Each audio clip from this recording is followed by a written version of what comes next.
mariing na pagkondena ng DILG sa pagbobomba sa Mindanao State University sa Marawi City. Prioridad ng pamahalaan ang seguridad at kaligtasan ng mga mamamayan. Ipinag-utos ng Pangulong Marcos na magpadala ng tauhan ang PNP para maglagay ng mga checkpoints at palakasin ang police visibility. Inatasan ni Secretary Benher Abalos ang PNP na tugisin ang mga teroristang nasa likod ng pagbobomba. Ipinangako rin ni Secretary Abalos na gagamitin ang buong kapangyarihan ng batas upang panagutin ang mga salarin at magkaroon ng hustisya para sa mga biktima.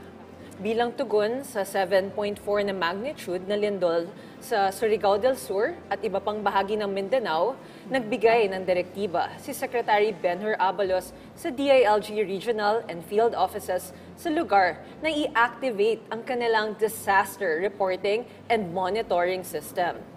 Inatasan din ang Bureau of Fire Protection na pagganahin ang kanilang mga tauhan kasama na ang engineering team upang suriin ang pinsala at alalayan ang mga apektadong pamilya. Patuloy rin ang paalala ng DILG sa mga residente malapit sa baybayin na mag-ingat at lumikas sa mga mataas na lugar dahil sa inaasahang mga aftershocks. Okay, ingat po yung ating mga kababayan dahil tuloy-tuloy pa rin yung aftershocks dyan, no? At meron pa rin silang trauma, kaya ingat po kayo at pagdadasal natin sila, no? At let's be more vigilant kasi after ng mga quakes, may tsunami naman. Correct. Although wala na raw banta ng tsunami. But still, dapat full alert pa rin tayo at vigilant, as you said.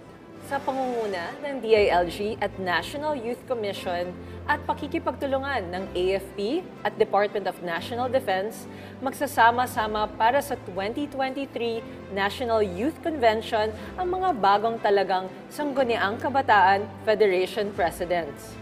Ang naturang pagtitipon ng mga pangulo ng SK Federations ng lahat ng munisipyo, lungsod at probinsya sa buong bansa ay gaganapin sa Philippine Military Academy sa Fort del Pilar, Baguio City mula December 7 hanggang December 10, 2023. Layon ng 4 na araw na pagtitipon na may temang mga bagong bida sa bagong Pilipinas na palakasin ang ugnayan ng mga ahensya ng pamahalaan at tulungang ihanda ang mga bagong halal na SK officials sa kanilang mga tungkulin at responsibilidad bilang mga leader ng kanilang barangay.